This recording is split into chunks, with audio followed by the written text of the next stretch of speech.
Salutations notre Jésus, que le Seigneur vous bénisse.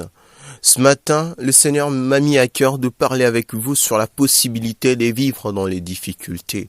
Vous savez, nous sommes dans un monde où les difficultés, les problèmes nous accablent. Ils sont partout où nous allons, que ce soit dans nos familles, que ce soit dans le lieu de travail, que ce soit avec nos amis, nous sommes comblés de difficultés. Nous sommes accablés de problèmes. Donc nous allons lire dans le livre de Daniel 3, 19 à 25.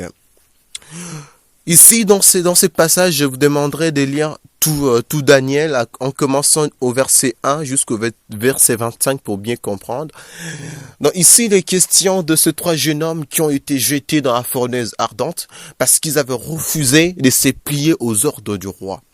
Bien aimé, si je suis venu vous parler de la possibilité de vivre dans les difficultés, c'est simplement pour te dire, bien aimé, que dans les difficultés, la vie est possible.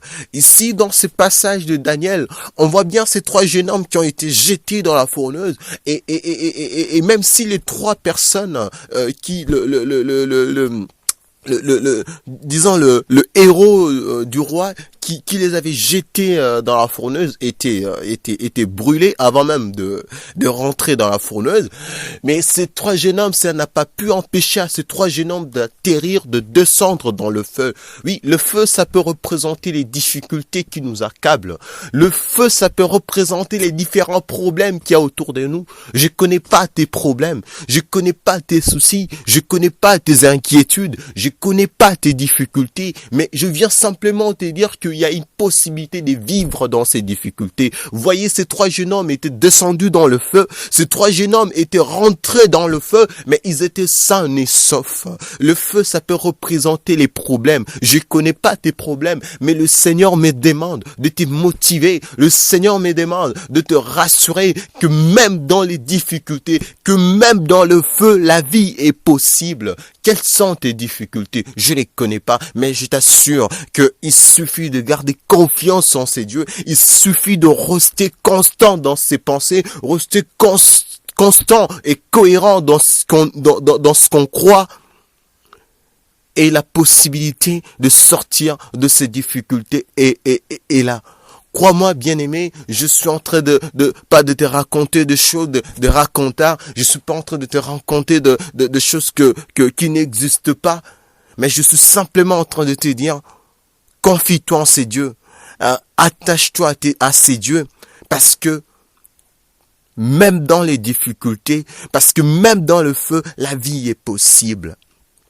J'ai pris deux attitudes qui peuvent permettre justement de rester constant, de rester cohérent, même dans la fourneuse.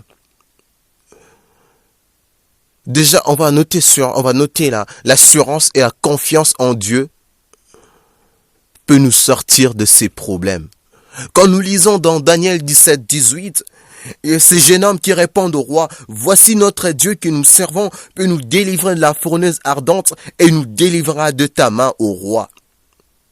Sinon, sache au roi que nous ne servirons pas tes dieux et que nous n'adorerons pas la statue d'or que tu as élevée. Donc, les jeunes hommes étaient restés cohérents, ils étaient restés constants dans leurs idées, ils ont cru à ces dieux jusqu'à ce que, même quand les difficultés se sont accrues, même quand les difficultés ont changé pratiquement des niveaux, avec le fait que la fourneuse ardente a été chauffée 7 fois plus, même quand on a essayé de les intimider, ils sont restés constants, restés constant dans tes idées, reste cohérent dans ce que tu crois. Tu crois à un Dieu puissant, à un Dieu fort. C'est Dieu qui peut te délivrer même dans la fourneuse, même dans les difficultés les plus atroces, même dans les difficultés le plus horribles, le plus hostiles. C'est Dieu est capable de te sortir. Ce qui me fait bondir sur le deuxième point et le dernier, que Dieu est le seul qui peut nous délivrer.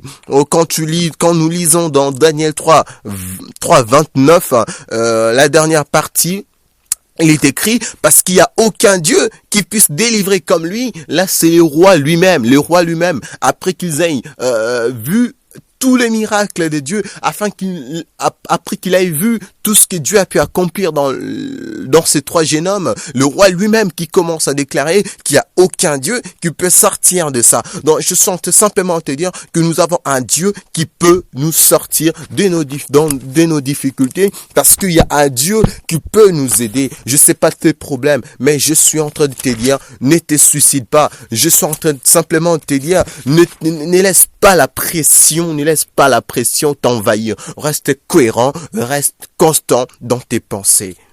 Et pour conclure, nous allons dans 1 Thessaloniciens 5, 16. La Bible dit, l'apôtre Paul dit aux Thessaloniciens, soyez toujours joyeux. Donc par là, je vais simplement dire, reste joyeux. Même dans tes difficultés, reste joyeux.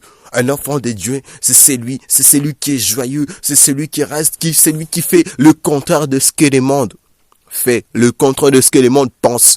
Les mondes pensent que quand on est dans des difficultés, on change complètement de visage. Non, reste joyeux.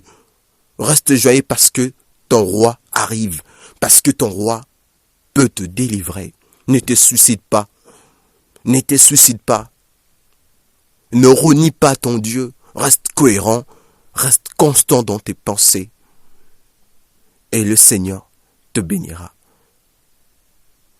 Que Dieu vous bénisse. Merci.